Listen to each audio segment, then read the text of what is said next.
wave dashing, L canceling, dash dancing. If you go to any melee tournament, even the worst player in the room will probably be pretty good at these things. But not this guy. Let me introduce you to Antoine, a contender for Hawaii's best Project Plus player. As long as we've known Antoine, he's never done melee tech. He's never wave dashed, he's never L canceled, so he's never relied on that stuff. He knows the concepts of like SDI and OMS attacking and crouch canceling. It's funny that he wouldn't be able to tell you how he does half the things he does.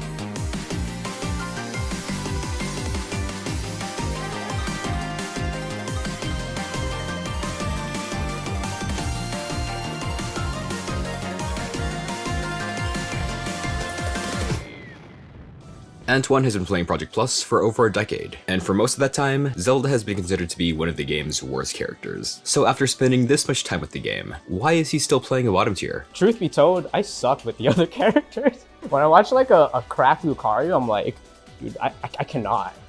They're so good. Like, they're just so, there's, you know, too much buttons, too precise.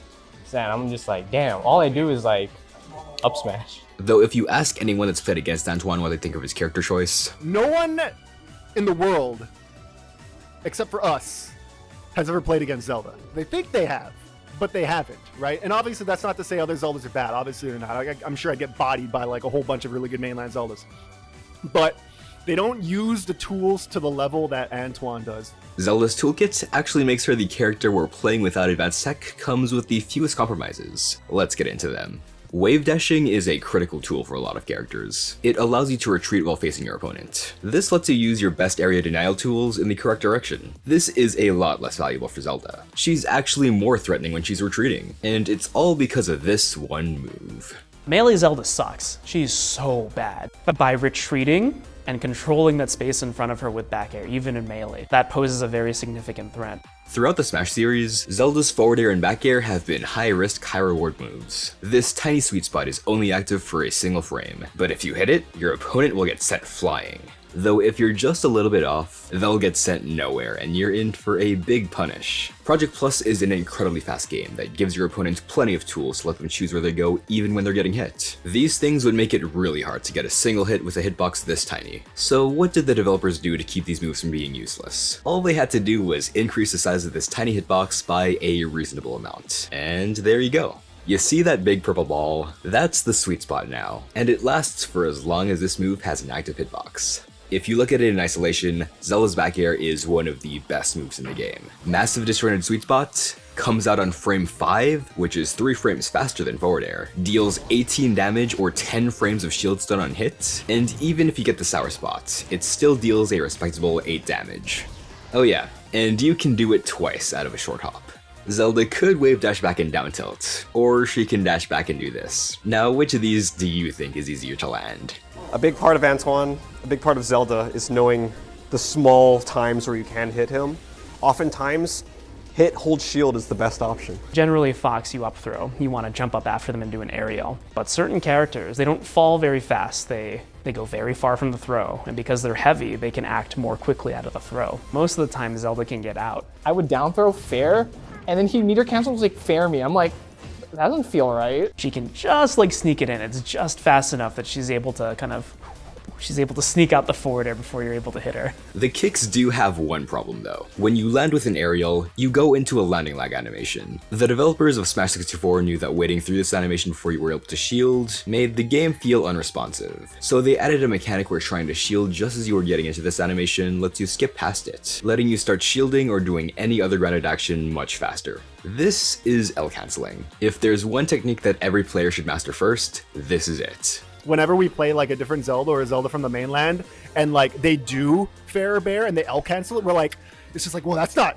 how it's supposed to look. Like, wait a minute, that was way too fast. Because we're just so used to seeing the normal landing animation without an L cancel. There's never going to be a time where being inactionable is better than having full control of your character, so L canceling is something you want to be doing 100% of the time. So how does Antoine play around the massively increased amounts of lag he gets into whenever he lands with an aerial? He often does not land with an aerial, is the problem. Is he will use lightning kicks in such an area, because Zelda's floaty enough, where he'll be out of recovery by the time that he would be landing, and then sometimes maybe he'll neutral B before he lands. Zelda's neutral special is Nayru's Love. If you do this move at a certain height above the ground, you can act out of it almost immediately. And if a nearly lagless landing didn't make this move safe enough, it also has a really generous disjoint that protects Zelda from a swinging opponent. And since it's a special move, you can also reverse it to make full use of this disjoint. And of course, if it hits, you can combo off of it. It's really hard to figure out when it's safe to approach Zelda. Just lasts a little bit longer than I think it should, and then Zelda can kind of clip me, and then that's her combo, man. So with the unrelenting aerial hitboxes and low lag on a lot of his moves, he's able to make you trip, make a mistake, and capitalize that way. It's very safe for him to do a landing neutral B, and then you have to guess. Is he gonna roll away? Is he gonna grab you? Is he gonna just teleport on your face? All of them are very punishable options. It's just, he's in control of the situation, and you have to guess, what does Antoine feel like doing today? There's an exact small amount of time between those moves you can hit him, and if you fail to execute in that window, you get sucked up by the vortex. Because if you're like, oh, time to punish that landing, you get neutral B'd. Sometimes you're like, oh, he's gonna neutral B, I'm gonna respect it, and he just lands and starts it all over again. Okay, so it's hard to contest the space in front of Zelda. Why not change the angle of approach? If I just attack her from above... Oh. He up smashes out of shield and I just get stuck, and Zelda's up smash has a 0.25 SDI multiplier, so even though I can SDI like crazy, it doesn't matter because the hitboxes suck you back in at a 2-frame interval in different directions. This move is designed where you cannot escape it, no matter what you do. We've tried to lab it, we've tried to do frame-by-frame SDIs, and it sucks you in so much that you cannot escape from it. And it also just chain grabs Fox, so you can do up smash, and that's a true combo. Nothing he does is a surprise, but I am constantly on my feet, ready for everything that he's going to do. I cannot afford to make a mistake or I lose. That's kind of how it goes. Okay, so contesting Zelda's pokes might not be the best idea. Though if you're more experienced at this game, there's a tool that every character has that makes playing around these burst options from Zelda a lot easier, and that's dash dancing. Fighting games at their core can really be boiled down into a game of rock, paper, scissors. Your three options are approach, retreat, and stand your ground. The thing that makes dash dancing so powerful is that it lets you constantly threaten all three of these options without committing to any of them. Of course, Antoine doesn't do this, but Zelda has another option that lets her tip this rock, paper, scissors in her favor. Din's Fire.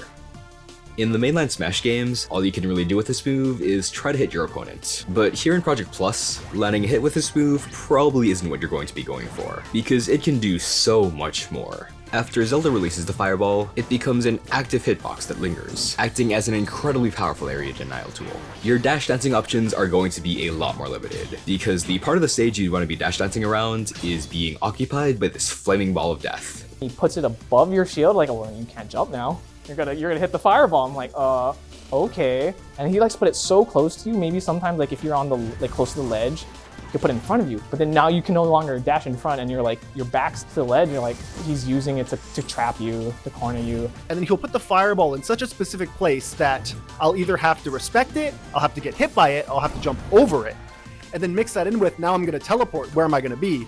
And I could teleport into at any point, so I could clip you if you try to do something. He throws the fireball and you try to hit the fireball because the fireball is trying to be in your way for the zoning thing, but he just looks at you and goes, haha, presses the side B again and explodes it manually while you're trying to approach the fireball. So you can't approach the fireball. He uses it to tech chase, he uses it to shrink the stage, but then he'll also just recall it and then just play the game normally. And then now suddenly you have a 2v1 scenario where it's like, okay, I have to keep the fireball in mind. Because when the fireball is coming back, he can force stall the fireball and put it into a position where he likes, teleport away from the fireball, recall the fireball, and use that as a safety mechanism versus a Link Boomerang. He throws it once, it comes back, you should essentially know the trajectory. The Zelda one, he has a lot more manual control over, which gives him a lot more safety. So fire burns paper. All you're left with is rock and scissors, and an experienced Zelda player will be very good at playing rock. So you either dodge or shield the fireball and you can react to that to open you up, or you get clipped by the fireball and now you're suddenly off stage or you're dead. If I'm trying to go for ledge, he'll cover the ledge with the fireball. but then he'll cover the on-stage option with Zelda herself. So it's kind of like he's able to be in two places at once.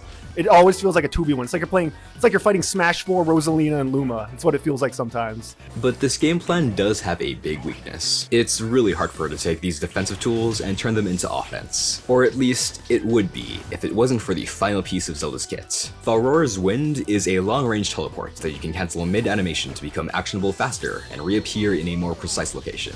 Teleport moves usually leave you extremely vulnerable when you reappear. And if Zelda's in the air at the end of a teleport, things are not looking great for her. But if she's grounded after canceling a teleport, she's actionable. You know, she's normally such a slow character, but the up B, the teleport, just allows her to be places where you don't think she should be. You always hear people say like, oh, Zelda, just camp her, bro. It's no problem. We have all tried to camp against Antoine, and eventually you will get clipped and then you will die. He knows if he wants to cancel it, really wants how to put a hitbox on you, stop it short and cross you up and go for like a grab or a dash attack. And it's frightening sometimes. And the teleport is stupid because he's invulnerable, has 2 hitboxes, he can cancel it whenever he wants to, and once he cancels it, he can just grab or do another one. The most annoying one is when you just do it over and over and over in the same spot. Oh, he's gonna like go behind me, he's gonna try to cross me up, or he's gonna try to approach with it. So the real mind bender is when he does like an upbeat in place, and then I kind of throw out something stupid, and then he can just get me. Watching and playing other Zeldas, you feel like they're doing the melee stuff, they're dash dancing, they're wave dashing to space and stuff, and they'll occasionally teleport.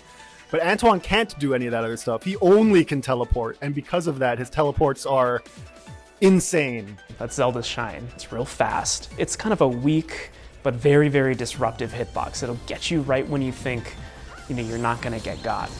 He'll kind of like follow you off stage after a fair or so, and like just up be in your face as a shine. I'm like, man. But after the cancel, he is technically vulnerable to be hit. So if I put out safe hitboxes in the vicinity where I think he's going to cancel, I can win. If I lose that guessing game, It honestly can lead to death. So his movement on the platforms, also teleport canceling on ledges is also something he's been doing. He can go from platform to ledge and grab it. It just makes it feel like he's so unhittable. He could be anywhere all at once, and if you get clipped, then you're just gonna get blundered until your stock is gone. So if you cannot beat him, you won't beat him. If you don't have what it takes to be able to beat him, you will never, like, you just won't beat him. You have to know how to beat him, and that's why he's so consistent. I think that when you kind of look at Zelda as a character, she has all of these things, and you can kind of look at, you know, each one of them individually in a vacuum. It has like a use case, but it also has like a real clear limitation. But what I feel Antoine is he's real good at putting everything together. The toolkit, the moveset, makes me feel like I can solve problems. I never feel like, oh my god, I can't do anything, my character freaking sucks. Anyone who plays against Antoine, even if they're way better than him, even if they do a first to 10 and they 10-0 him and they like stomp over Antoine, they're gonna think like, that wasn't Zelda I fought. I destroyed this guy, but I wasn't playing against Zelda, I was playing against some other character. And I would say, no, you were playing against Zelda. All the other Zeldas you fought were not Zelda. So I think a lot of mainland Zeldas, even if they are like on paper better than Antoine, and a lot of them probably are, they could see the way that he moves and the way that he plays, and they could probably take away a lot from him. And hey, after 10 years, Antoine has started L-canceling. He told me like, oh, because you beat me that one time, I'm gonna start trying. And he started incorporating L cancels, and I've gotten close, but I haven't technically taken a set since then. And I'm like, oh my god. Even though I'm number 1 and Antoine's number 2, I firmly believe that if both of us were to go onto the mainland and compete in the mainland tournament, that Antoine would go farther than me. I think the only reason I'm over Antoine is because I have so much matchup experience versus him, and I play like literally thousands of hours versus him. I think overall he's better than me, and he would give mainland players a lot of a harder time than I will. Yeah, I mean, I think it's kind of cool how I'm pretty bad at all the other characters, but good at Zelda. But P+ is still one of my favorite games. Yeah, man. Love Antoine. Freaking hate playing against him sometimes. Alright, is there anything else you want to add? Fuck you.